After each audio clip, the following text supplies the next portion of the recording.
ఓం శాంతి 12/6/2024 మధురమైన పిల్లలు, ఎవరైతే మొట్టమొదట భక్తిని ప్రారంభించారో, ఎవరైతే నెంబర్ 1 పూజనిగా ఉండేవారో, మళ్లీ పుజారిగా అయ్యారో, తండ్రి వారి రథంలోకి వస్తారు. ఈ రహస్యాన్ని అందరికీ స్పష్టంగా వినిపించండి. ప్రశ్న: తండ్రి తమ వారసులైన పిల్లలకు ఏ వారసత్వాన్ని ఇవ్వడానికి వచ్చారు?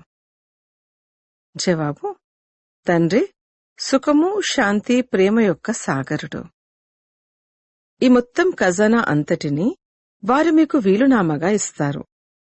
మీకు ఎలాంటి వీలునామానిస్తారంటే, దానితో 21 జన్మల వరకు మీరు తింటున్నా కాని తరగదు. మిమ్మల్ని గవ్వల నుండి వజ్రం వల్లే తయారు చేస్తారు. మీరు తండ్రి యొక్క మొత్తం ఖజానా అంతటినీ యోగబలం ద్వారా తీసుకుంటారు. యోగం లేకుండా ఖజానా లభించదు. ఓం శాంతి. శివ భగవాను వాచ. ఇప్పుడు నిరాకారుడైన శివ భగవానుణ్ణి అందరూ అంగీకరిస్తారు. నిరాకారుడైన శివుడు ఒక్కరే. వారినే అందరూ పూజిస్తారు. మిగిలిన దేహదారులు ఎవరైతే ఉన్నారో వారికి సాకార రూపముంది. మొట్టమొదట ఆత్మ నిరాకారిగా ఉండేది. ఆ తర్వాత సాకారిగా అయ్యింది. సాకారిగా అవుతుంది. శరీరంలోకి ప్రవేశిస్తుంది. అప్పుడు తన పాత్ర నడుస్తుంది. మూలవతంలోనైతే ఎటువంటి పాత్ర లేదు. ఏ విధంగానైతే పాత్రధారులు ఇంట్లో ఉన్నప్పుడు నాటకంలో పాత్ర ఉండదు. స్టేజిపైకి వచ్చినప్పుడు పాత్రను అభినయిస్తారు. ఆత్మలు కూడా ఇక్కడికి వచ్చి శరీరాల ద్వారా పాత్రను అభినయిస్తాయి. పాత్రపైన మొత్తమంతా ఆధారపడి ఉంది. ఆత్మలోనైతే ఎటువంటి తేడా లేదు. ఏ విధంగా పిల్లలైన మీలో ఆత్మ ఉంటుందో అలాగే వీరి ఆత్మ కూడా ఉంటుంది. తండ్రి అయిన పరమాత్మ ఏం చేస్తారు? వారి కర్తవ్యాలు ఏమిటి అన్నది తెలుసుకోవాలి. ఎవరైనా ప్రెసిడెంట్ అవుతారు, రాజుగా అవుతారు. ఇది ఆత్మ యొక్క కర్తవ్యం కదా. వీరు పవిత్రమైన దేవతలు. అందుకే వీరిని పూజించడం జరుగుతుంది.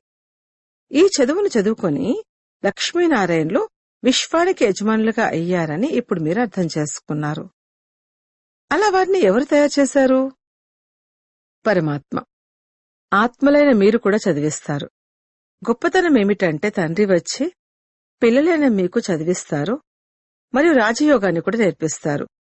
ఇది ఎంత సహజము! దీన్ని రాజయోగమని అంటారు. తండ్రిని స్మృతి చేయడం ద్వారా మనం సతోప్రధానంగా అవుతాము. తండ్రి అయితే సతోప్రధానమైన వారు. వారిని ఎంతగా మహిమ చేస్తారు. భక్తి మార్గంలో ఎన్ని ఫలాలు, పాలు మొదలైన వాటిని అర్పిస్తారు. కాని ఏమీ అర్థం చేసుకోరు. దేవతల్ని పూజిస్తారు. శివునిపై పాలు, పుష్పాలు మొదలైన వాటిని అర్పిస్తారు. కాని ఏమీ తెలియదు. దేవతలు రాజ్యం చేశారు. అచ్చా, అటువంటప్పుడు శివునికి ఎందుకు అర్పిస్తారు? వారు ఏ కర్తవ్యం చేశారని ఇంతగా పూజిస్తున్నారు? దేవతల గురించైతే వారు స్వర్గానికి యజమానులు అన్న విషయం తెలుసు. వారిని ఆ విధంగా ఎవరు తయారు చేశారు అన్నది కూడా తెలియదు. శివుని పూజ కూడా చేస్తారు. కాని వారే భగవంతుడు అన్నది తెలియదు. భగవంతుడే వీరిని ఈ విధంగా తయారు చేశారు. ఎంతటి భక్తి చేస్తారు. కాని ఏమీ తెలియదు. మీరు కూడా శివునికి పూజ చేసి ఉంటారు. ఇప్పుడు మీరు అర్థం చేసుకున్నారు. ఇంతకుముందు ఏమీ తెలిసేది కాదు. వారి కర్తవ్యమేంటి, ఎటువంటి సుఖాన్నిస్తారు అన్నది ఏమీ తెలియదు. ఈ దేవతలేమైనా సుఖాన్నిస్తారా? రాజు, రాణి, ప్రజలకు సుఖాన్నిస్తారు. కాని వారిని ఆ విధంగా శివబాబాయ్ తయారు చేస్తారు కదా. బలిహారమంతా వారిదే. దేవతలు కేవలం రాజ్యం చేస్తారు. ప్రజలు కూడా తయారవుతారు. ఇకపోతే వీరు ఎవరి కళ్యాణమూ చెయ్యరు. ఒకవేళ చేసినా కాని అల్పకాలికంగానే చేస్తారు. ఇప్పుడు పిల్లలైన మిమ్మల్ని తండ్రి కూర్చొని చదివిస్తున్నారు. వారిని కళ్యాణకారి అని అంటారు. తండ్రి తమ పరిచయాన్ని ఇస్తారు. మీరు నా లింగాన్ని పూజించేవారు. వారిని పరమ ఆత్మ అనేవారు. వారి పేరు పరమ ఆత్మ నుండి పరమాత్మగా అయిపోయింది. కాని వారు ఏమి చేస్తారు అన్నది తెలియదు. కేవలం నామమాత్రంగా వారు సర్వవ్యాపి, నామరూపాలకు అతీతమైన వారు అని అంటారు. అలా అంటూ మళ్లీ వారిపై పాలు మొదలైనవి అర్పించడం శోభించదు. ఆకారం ఉంది కాబట్టి వారిపై అర్పిస్తున్నారు కదా. వారిని నిరాకారుడు అనైతే అనలేరు. మీతో మనుషులు ఎంతగానో వాదిస్తారు. బాబా ఎదురుగా వచ్చి కూడా వాదిస్తారు. అనవసరంగా బుర్ర పాడు చేస్తారు. దానివల్ల లాభమేమీ లేదు. ఇది అర్థం చేయించడము పిల్లలైన మీ పని. పిల్లలైన మీకు తెలుసు బాబా మనల్ని ఎంత ఉన్నతంగా తయారు చేశారు. ఇది చదువు. తండ్రి టీచర్గా అయి చదివిస్తారు. మీరు మనుషుల నుండి దేవతలుగా అయ్యేందుకు చదువుకుంటున్నారు. దేవీదేవతలు సత్యుగంలో ఉంటారు, కలియుగంలో ఉండరు. పవిత్రంగా ఉండడానికి అసలు ఇక్కడ రామరాజ్యమే లేదు. దేవీదేవతలు ఉండేవారు, మళ్లీ వారు వామమార్గంలోకి వెళ్లిపోతారు. ఇకపోతే చిత్రాల్లో ఏ విధంగానైతే చూపించారో వారు అలా ఉండరు. జగన్నాథుణ్ణి మందిరంలో నల్లని చిత్రాలు ఉండడాన్ని మీరు గమనించారు. మాయను జయించేవారే జగజ్జీతులవుతారని తండ్రి అంటారు. వారేమో జగన్నాథుడు అన్న పేరును పెట్టేశారు. పైన అన్ని అశుద్ధమైన చిత్రాల్ని చూపించారు. దేవతలు వామమార్గంలోకి వెళ్లడంతో నల్లగా అయిపోయారు. వారికి కూడా పూజలు చేస్తూ ఉంటారు.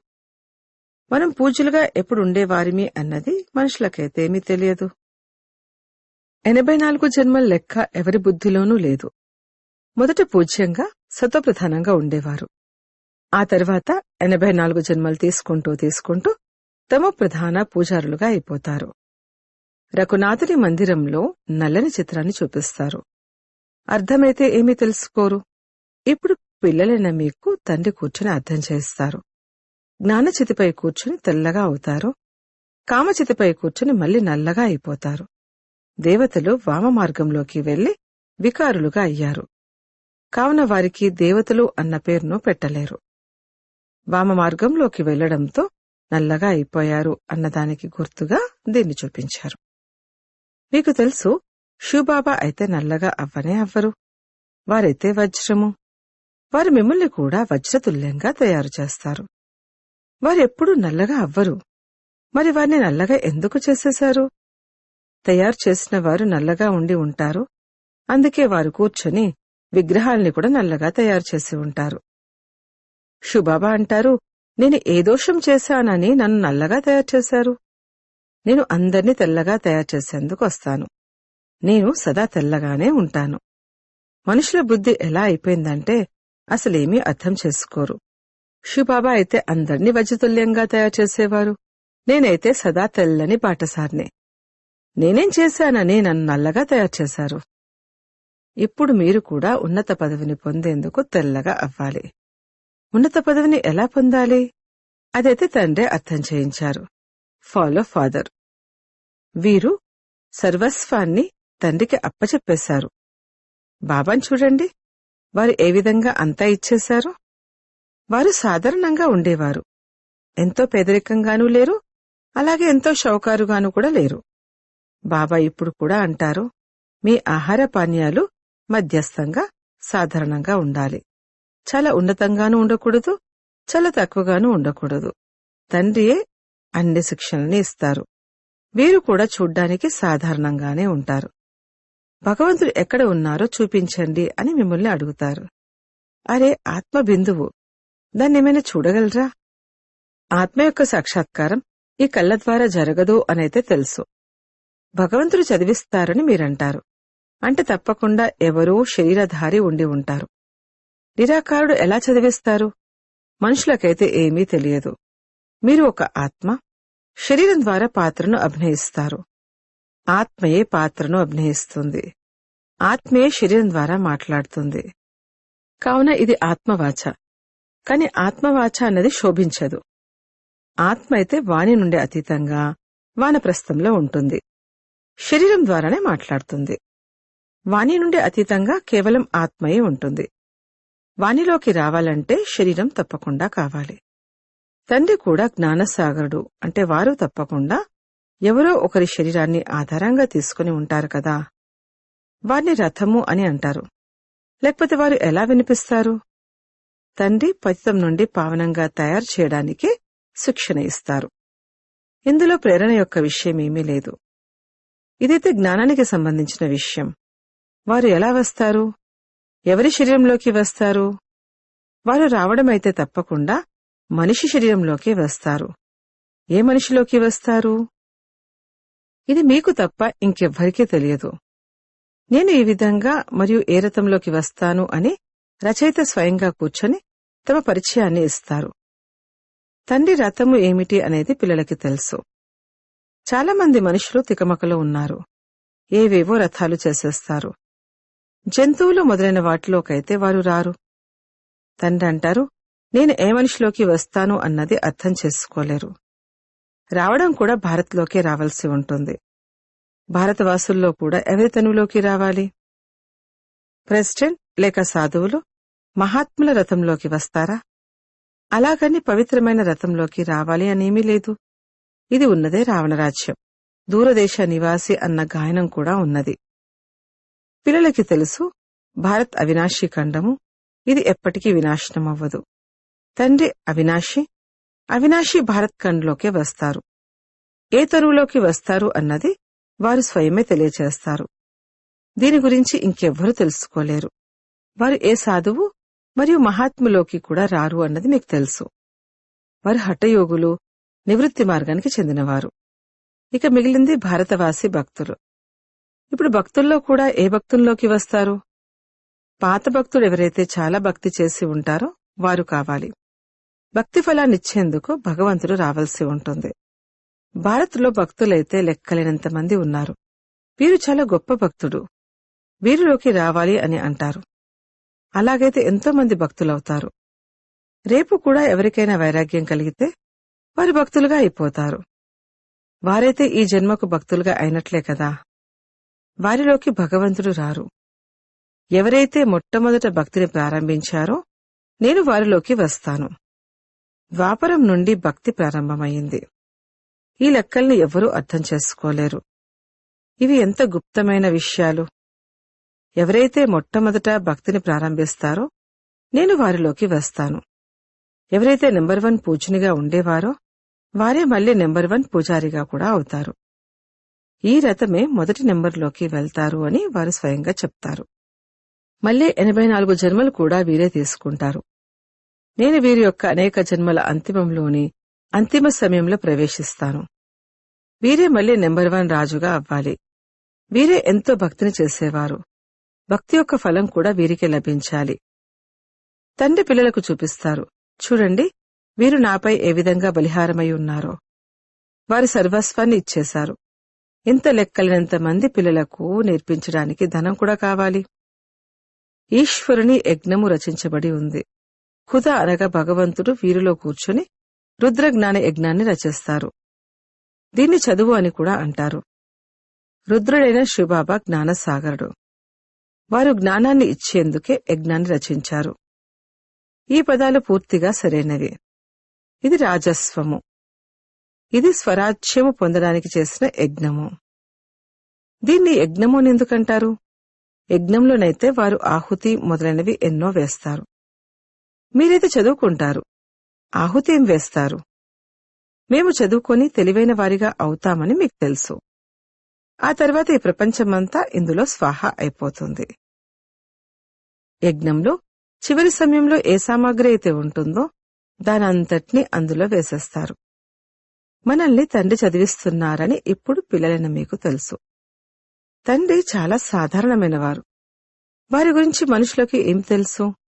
ఆ పెద్ద పెద్ద వ్యక్తులకైతే చాలా గొప్ప మహిమ ఉంటుంది. తండ్రి అయితే చాలా సాధారణంగా, సింపుల్ గా కూర్చొని ఉన్నారు. ఈ విషయం మనుషులకు ఎలా తెలుస్తోంది? ఈ దాదా అయితే రత్నాల వ్యాపారిగా ఉండేవారు. వీరిలో ఉన్న శక్తి కనిపించదు, కాని ఏదో శక్తి ఉందనైతే అంటారు. అంతే, వీరిలో సర్వశక్తివంతుడైన తండ్రి ఉన్నారు అన్నది అర్థం చేసుకోరు. వీరిలో శక్తి ఉంది. ఆ శక్తి కూడా ఎక్కడి నుండొచ్చింది? తండ్రే ప్రవేశించారు కదా. వారి ఖజానా ఏదైతే ఉందో దాన్ని ఊరికే ఏమైనా ఇచ్చేస్తారా? మీరు యోగబలంతో తీసుకుంటారు. వారు సర్వశక్తివంతుడు. వారి శక్తి ఎక్కడికి వెళ్ళిపోదు. పరమాత్మను సర్వశక్తివంతుడు అని ఎందుకు మహిమ చేస్తారు? ఇది కూడా ఎవరికీ తెలియదు. తండ్రి వచ్చి అన్ని విషయాలను అర్థం చేయిస్తారు. తండ్రి అంటారు, నేను ఎవరిలోకైతే ప్రవేశిస్తానో వారిలో పూర్తిగా తుప్పు పట్టింది. పాత దేశంలోకి, పాత శరీరంలోకి వారి యొక్క అనేక జన్మల అంతిమంలో నేను వస్తాను. తుప్పు ఏదైతే పట్టి ఉందో దాన్ని ఎవ్వరూ తొలగించలేరు. తుప్పును తొలగించేవారు ఒక్క సద్గురువే. వారు సదా పవిత్రమైనవారు. ఇది మీరు కూడా అర్థం చేసుకుంటారు. ఈ విషయాలన్నీ బుద్ధిలో కూర్చోబెట్టడానికి కూడా సమయం కావాలి.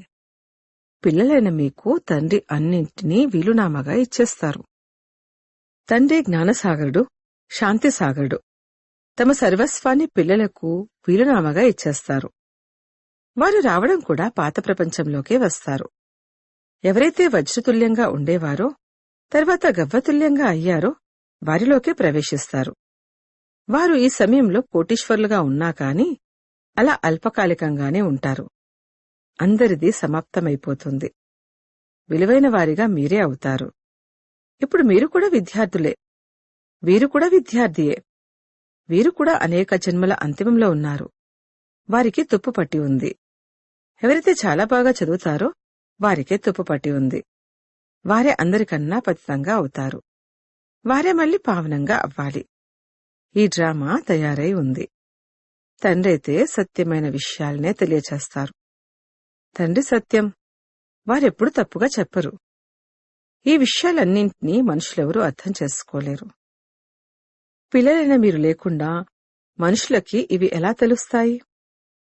అచ్చా, మధురాతి మధురమైన సిక్కిలైతే పిల్లలకు మాతాపిత బాప్దాదాల ప్రియ స్మృతులు మరియు గుడ్ మార్నింగ్. ఆత్మిక పిల్లలకు ఆత్మిక తండ్రి నమస్తే. ధారణ కొరకు ముఖ్య సారము. 1. ఉన్నత పదవిని పొందేందుకు పూర్తిగా ఫాలో ఫాదర్ చెయ్యాలి. సర్వస్వాన్ని తండ్రికి అర్పించి ట్రస్టీగా అయ్యి సంభాళించాలి. పూర్తిగా బలిహారం అవ్వాలి. ఆహార పానీయాలు ఉండడం, ధరించడం మధ్యస్థంగా సాధారణంగా ఉంచుకోవాలి. చాలా ఉన్నతంగా లేక చాలా కనిష్టంగా ఉండకూడదు. 2. తండ్రి ఏవైతే సుఖశాంతులను, జ్ఞాన ఖజానాను వీలునామాగా చేశారో దాన్ని ఇతరులకి కూడా ఇవ్వాలి. కళ్యాణకారులుగా అవ్వాలి. వరదానము: పవిత్రత యొక్క లోతును తెలుసుకొని సుఖశాంతుల సంపన్నంగా అయ్యే మహాన్ ఆత్మాభవ. పవిత్రతా శక్తి యొక్క మహానతను తెలుసుకొని పవిత్రంగా అనగా పూజ్య దేవాత్మలుగా ఇప్పటి నుండే అవ్వండి. అంతేకాని అంతిమంలో అయిపోతారని కాదు.